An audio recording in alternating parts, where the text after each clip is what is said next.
these applications through the pipeline.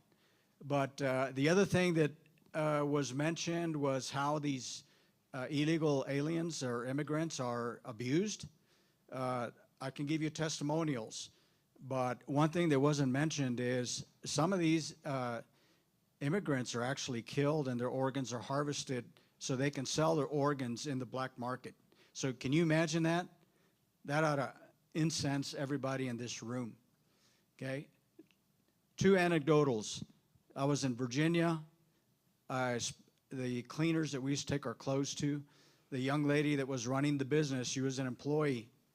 She didn't have papers. Her brother, they lived in the projects.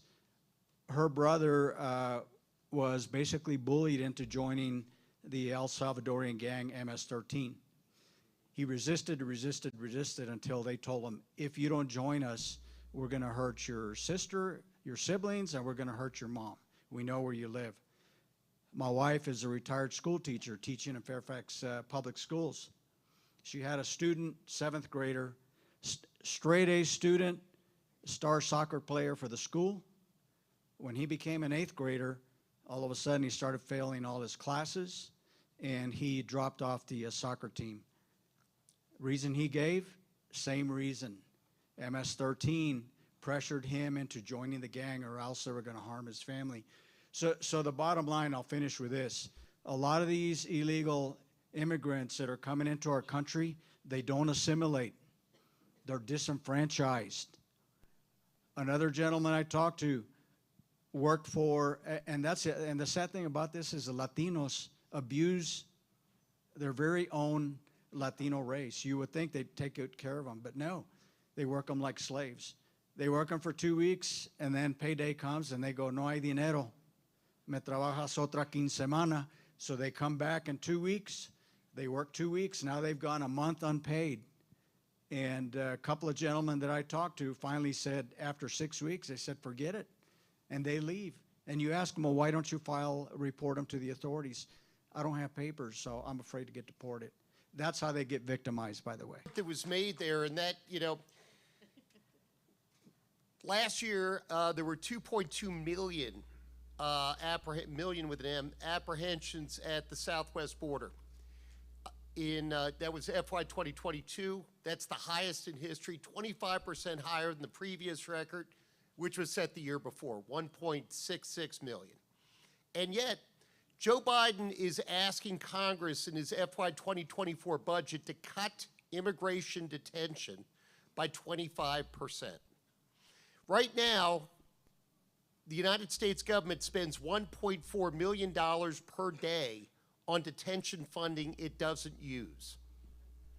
Detention beds are literally sitting empty because the Biden administration refuses to put anyone there. Last year, and Mark will confirm this, there were 39,000 removals from the United States involving criminals. That's the lowest number in decades. There are murderers, there are rapists, there are kidnappers that the Biden administration refuses to remove. You wonder why MS-13 proliferates in Fairfax County? By the way, any of you aren't familiar with the National Capital Area, Fairfax County is 1 county away from Washington, D.C. It's, 10 miles or an hour drive, depending on D.C. traffic. And yet, some of the largest cliques of MS-13 are in Fairfax County, Alexandria, Montgomery County, and Prince George's counties, Maryland.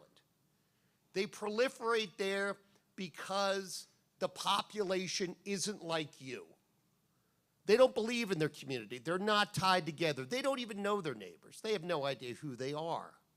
There's no sense of unity or responsibility to an area in which most people are transients. And so consequently, demagogues get elected to office and they tell you we need to be a sanctuary. We need to protect our immigrants. Remember what that gentleman just, all crime committed by aliens in the United States is committed in immigrant communities. The people that suffer the most are the people who live in that very community. It is false humanity to allow individuals to continue to be victimized, and yet that's what's being done in your name. And remember that. Con Chavira, and I live in the Segundo Barrio. Actually, it's the first barrio, first ward, but I was raised in the second ward. With this new Title 8 coming in, and are we going to see the cleanup in Segundo Barrio? No, absolutely. Are we going to get it? Is it going to get worse? Yes. Yes, because Title 8. So right here. All right. So Title 8 is what we've always been using, right? That's the basic immigration law. Title 42 is not immigration law. Title 42 is a public health order. So when that goes away, we go back to the regular law, Title 8. But here's the problem. That's what we were using under the Trump administration, which we had the most secure border in our lifetime because we were actually following the law. So it doesn't matter what the law is for this administration because the Secretary of Mayorkas of Homeland Insecurity, this is the Secretary, the first time in our lifetime where a cabinet level official has come in and he's viewed the law as a mere advisory opinion, right? This is a secretary that abuses his authority, has abdicated his oath. He's rewritten law. It's the first secretary in our lifetime that is directly mandated that the men and women in his charge, the law enforcement agencies, to actually violate the statutory mission and the laws that they're supposed to enforce. So Title 8 is irrelevant to this administration. Here's what's going to happen, right? Instead, when they continue to come across, instead of being removed under Title 42, they're all going to file under Title 8. And what that means is more are actually going to be released because that's the strategy right now. The strategy is not deterrence, consequence, and integrity by reducing fraudulent claims. The strategy right now is 100% catch and release. So you come in, they know the magic words on what to say when they file an asylum claim. They're going to be processed. They will not be detained. They will not be removed. They're going to be released. Now, you're still going to see some removals under Title 8. It's called ER, expedited removal. But to a large extent, that's mainly going to be applied to Mexican single adults. Everybody else, the other 170 other countries, the overwhelming majority are going to be released in the United States. So they'll be staying in the Sacred Heart area? Well, no, because not necessarily because El Paso, just like most border communities, it's a throughput. The majority don't stay here. They stay here long enough. They're in stash houses until they just get their next movement into the interior United States as they go forward. Thank you. And I'll just add, it's up to you. This sounds cheesy probably, but they're invited there. You have, I won't name it, but you have an organization that is willing to provide shelter, food, care, and has basically invited them to be there. You're part of the community. If you speak out and make yourself known in a polite manner and make people understand what the second and third level implications of all this is, you can control that. But unfortunately, that property obviously is privately owned property, and the people that manage it have literally invited those people there and continue to invite them back. So even the city of El Paso will have a hard time with that. We were over there this morning, and the police were actually trying to make sure people weren't standing in the streets, that they had to stay on the sidewalks. They were using the laws that they could, but they couldn't really make them go away because they were invited. And I want to touch on, go ahead real quick, and then I want to come back and touch on how there's solutions to all this, and it's not that hard. Thank you very much. I really have. Hold on. Okay. Are you gonna have? Do you have a question? Okay. So these are the last 3 questions. Okay, just so we know that. No, thank you very much for coming and revealing all this to us, and I really appreciate that. But there was just one part that I'm concerned about, is that they're telling us that these illegals will eventually be allowed to vote. And that is also a problem, if they're allowed to vote. They don't have to vote.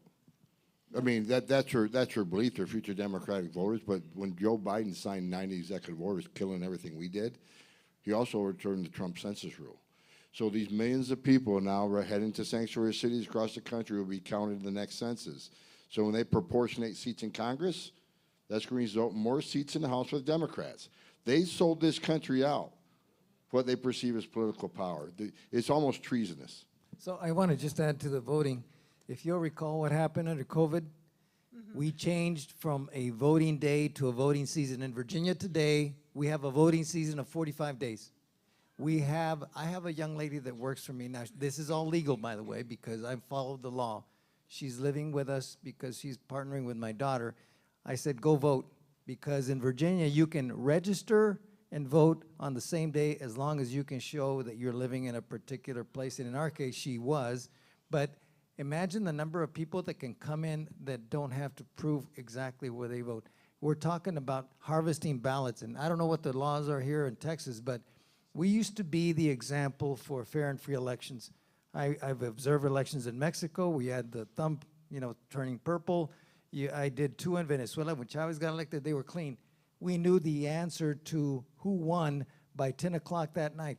In the United States, how long did it take us to find out that the current president is the guy that got the most ballots? Because it's not votes, it's ballots. And this is what's happening. So the short answer to what you're saying is the possibility of that happening is more likely. A Mexican general asked me one day, he said, why am I getting a ballot in my box to vote in your elections? He says, that's not legal, is it? I said, no. I said, well, I didn't think so, but he said, this is what I got in the mail. So the answer is, it's a problem. Yes, thank you. Good evening. We're so happy that you came this evening to be with us. Thank you, Irene, for organizing this group. I'm Catherine Gilbert, and I'm also the president of Shield a Badge with Prayer. Prayer is the most important thing that we can do in a situation like this.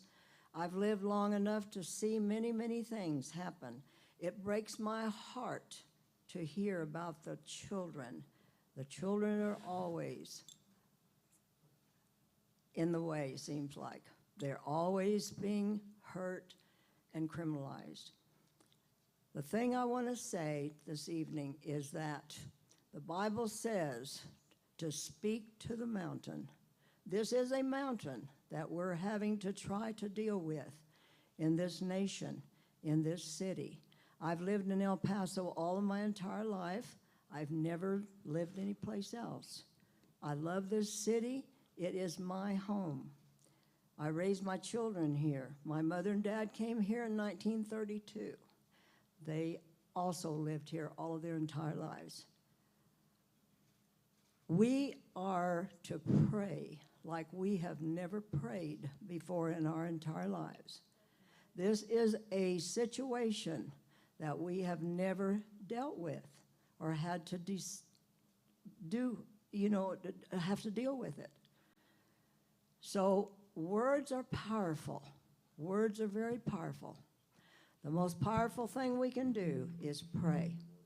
I'm president of an organization here in El Paso that started in 1999, and it's called Shield a Badge with Prayer.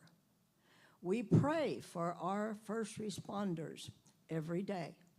We have people, around 2,000 people in El Paso, that have committed themselves to pray for our first responders in this city. We feel like that this is something that is vitally important, and I think it's more important now than it's ever been before. We need to lift up our first responders in this city.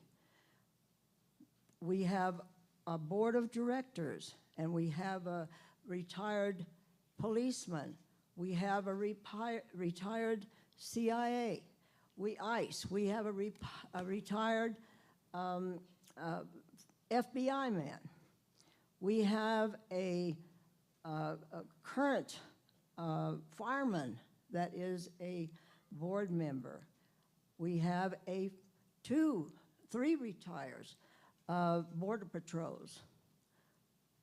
We realize how vitally important it is to pray for our first responders in El Paso. If you desire that you would like to pray for one of these first responders here, please see me. I'll be glad to match one up for you to pray every single day, to be committed to do that. I thank you so much for coming today. and given us all this vital information that we truly need in this city to be able to know what we should do, but I do believe that prayer is the answer.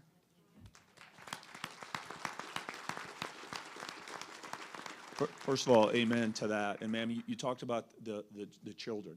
So in the first 26 months of this administration, their open border policies have incentivized and encouraged over 340,000 unaccompanied minors to self-separate from their families in their home country and make the track, turn their lives over to the cartels. Tom has already talked about that 30% of these young women and children are sexually assaulted and raped. Many of them die on the journey, and if they survive the journey, once they get in America, many of them then are thrust into a life of trafficking. Okay, full stop. If that isn't enough to say, this is crazy, we must stop this. Oh no, it doesn't stop there. Right now, under this administration, once an unaccompanied minor comes, Border Patrol gets them, and they remove them to HHS, Health and Human Services, who then take it from there. Their mandate is the same. It's very simple. Process as fast as humanly possible and ship them out to a sponsor anywhere in the United States.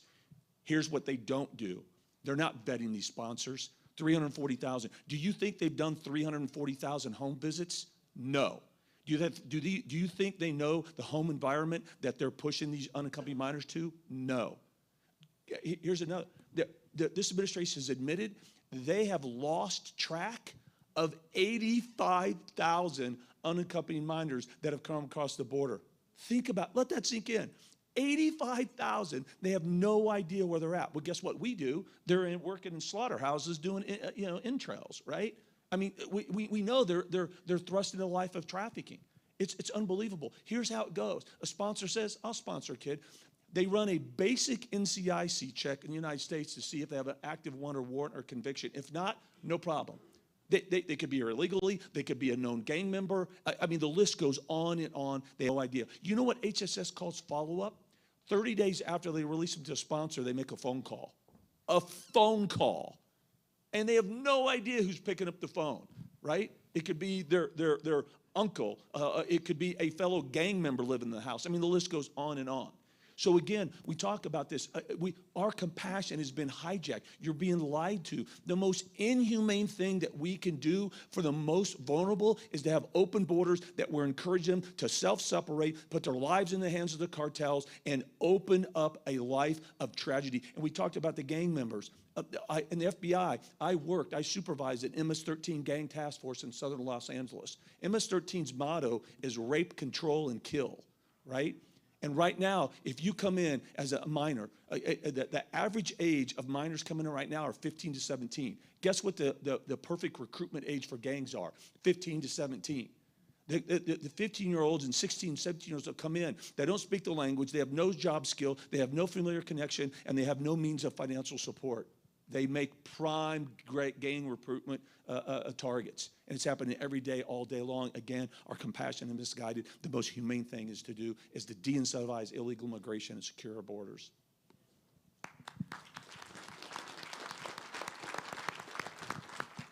I do have to add to that because part of my job is I watch congressional hearings all day long.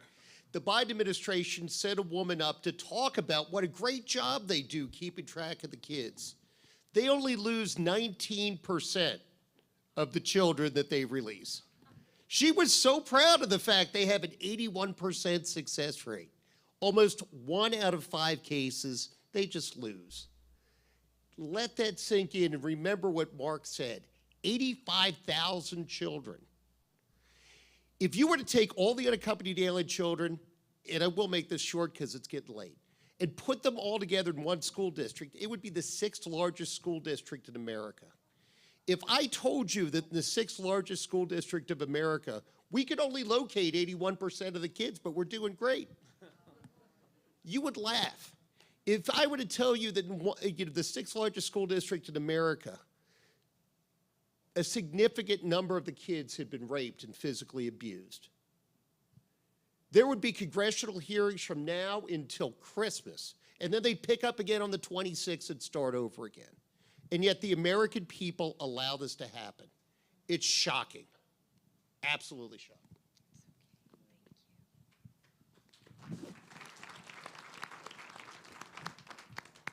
Good evening. My name is Jerry Hallberg. I'm a lifelong citizen here of El Paso, Texas. And I wanted to share something a little different. I'm a teacher, a certified teacher here in the state of Texas. And several years ago, I had the privilege of volunteering with the public libraries to teach citizenship classes here in El Paso, very close to the border here. And I just wanted to let everyone know that becoming a citizen here in the United States is not the easiest thing to do, but I can tell you, when we have individuals who do take that route legally and do go through the classes, and they're able to pass the exam, and they're able to pass the background check, and they're able to say, I will stand for America, I will defend America, I am a citizen of America. That is one of the greatest things that we can ever experience. How many other people go to how many other countries in the world? They all want to come to America. Why? Because we know, even though that there are difficulties, that this is still the greatest country in the world that respects all races, all genders, all religions, everyone. God bless America. And thank you all so much.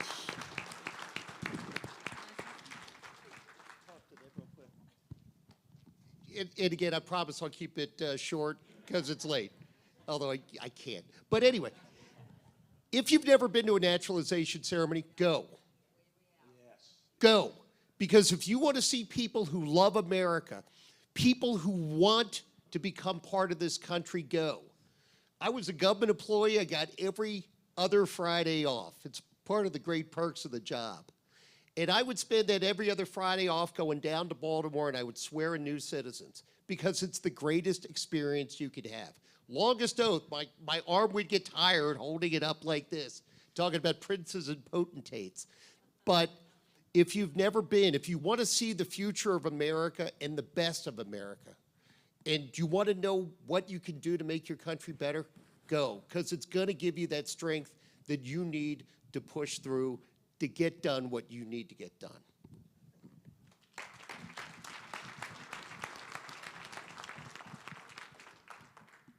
Again, thank you so much for coming to my beautiful city. I was also born in the Segundo Barrio. And I'm also a brown-skinned racist. But the reality is that we have a big task in front of us, but not an impossible task. But we need to know how we're going to get involved. The problem is we complain a lot, and we watch the news a lot, and we get angry a lot, and then it stays there. If you can't do it for yourself, do it for the 85,000 children that are missing. It's not fair, guys. It's the most vulnerable people in our society that are waiting for us to do something. There's a lot of work to be done. We're gonna organize, because not only are we gonna take El Paso back, but we're gonna take America back. And we need to make sure that this doesn't happen again. We need to get men like we have up here back into leadership positions. But we need to make sure that once they're there, we're supporting them. Because I can guarantee you the media is not our friend. And they're gonna crucify them. I'm a nobody. And if you go to my social media, it's awful. I can just imagine what yours looks like. So let's make sure that today you decide that you're not gonna walk out and you're gonna complain. You're gonna walk out, you're gonna get active, you're gonna know who your representatives are. Unfortunately, I think we all know who our representative is here. But we need to retire her. We need to retire her. And we're gonna do it, we're gonna do it. But it's gonna take everybody doing it. Okay, this is not the land of Veronica Escobar. This is not the land of Beto O'Rourke. This is our land. So thank you so much all for coming out. I know that all of you are working, hardworking Americans, because I know you're Republicans, so I know you're working. But more than anything, I am so thankful that you all came and shared your knowledge, your experience. And please, please go back to your homes and tell them that El Paso is full of American patriots, of American grateful citizens. So thank you so much. Have a great night.